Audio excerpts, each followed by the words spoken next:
About a week ago, for the first time since the first week of July, really, the skies across a rain-deprived Bossier parish suddenly opened up.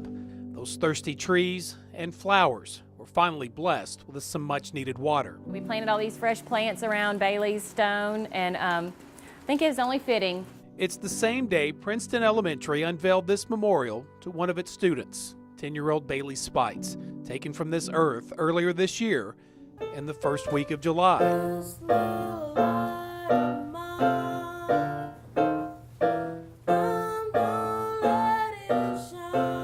That's what today's going to be about. It's going to be about cheerful things and joyful things. The rain couldn't reach the faculty, students, and family inside who had gathered in the school's library for a special memorial to celebrate their loving student. We'll always remember her here at Princeton. She'll always have a special place with us. And to remember their close friend. My name is Leslie, and she was in my class last year in 4th grade. But in here, it was the tears pouring down about as hard as the rain outside. Bailey's accident happened over the summertime, and our students weren't able to express themselves and show respect to the family. Until now. As you can see, 5 passenger cars, 4 tractor trailers involved in that crash. You see, little did Kentucky news viewers realize that summer day, lost in their interstate backup, was one of Houghton's most loved, Bailey Spites. With the crash in Kentucky and her funeral in Mississippi, many of her closest friends never had a chance to say goodbye. For me, it was extremely therapeutic. I wasn't able to attend any of the services or anything, so it was hard. You know, this was kind of what I have. Even Bailey's stepfather, Barksdale airman Michael Romanak, missed Bailey's funeral while still facing surgeries in a Kentucky hospital. When you hurt, we hurt. And I want you to know that you have been in our prayers.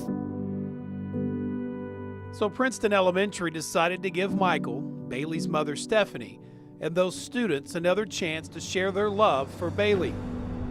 And in a surprising and very moving moment inside that school library, we watched as a seemingly non-stop stream of students filed in, one after another, 5th graders, kids who would have shared a classroom, a hallway, or even a laugh with Bailey this fall. Very, very proud of our student body. They were respectful of Bailey's family, and they were proud to walk in. And they didn't walk in empty-handed. Each had written personal thoughts, memories, or prayers for Bailey's family to read. They were proud of what they had written on that card, and they were even prouder to place it in that basket to give to Bailey's family.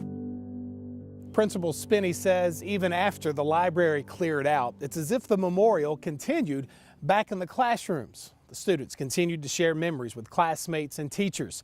It was kind of like their own personal therapy just to let it all out.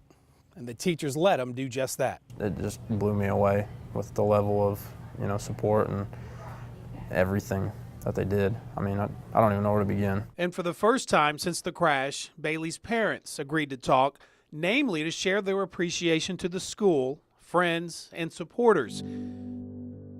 However, Bailey's mother, Stephanie, made it quite clear up front. She didn't know if she had it in her emotionally to say a single word.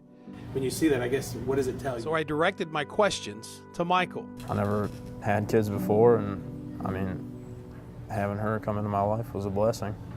I mean, it truly was. Never selfish, really smart, and the most giving heart ever. It's how students and teachers alike remember Bailey. What drove her? What kind of made her be that way? So when I asked Michael about their role in bringing up such a caring child, I could have done nothing to make her who she was.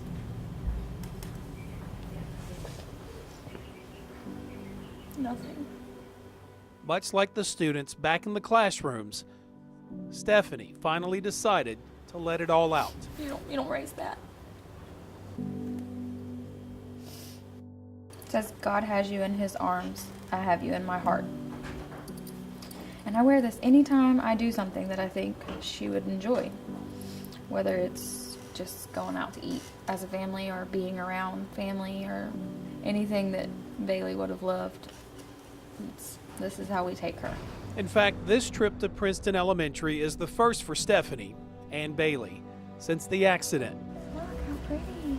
Angel Wing. The family's first chance to see the new memorial in front of the school. She was always a very spiritual child. She read her Bible all the time, every night. And in a very remarkable Bailey kind of way. It apparently won't be her last time at Princeton either. One of Bailey's favorite things last year was to bring her uniforms that she didn't fit into anymore and bring them to school and donate them to our uniform closet for our needy children. So there's a pretty solid chance that one of Bailey's favorite Princeton sweatshirts or t-shirts marched right through the library doors at her own memorial. We have students on our campus today that are memories of Bailey, you know, walking up and down our halls every day. And she just had a thing for angel wings. Now she has her own. As well as this permanent memory of Bailey Don't cry.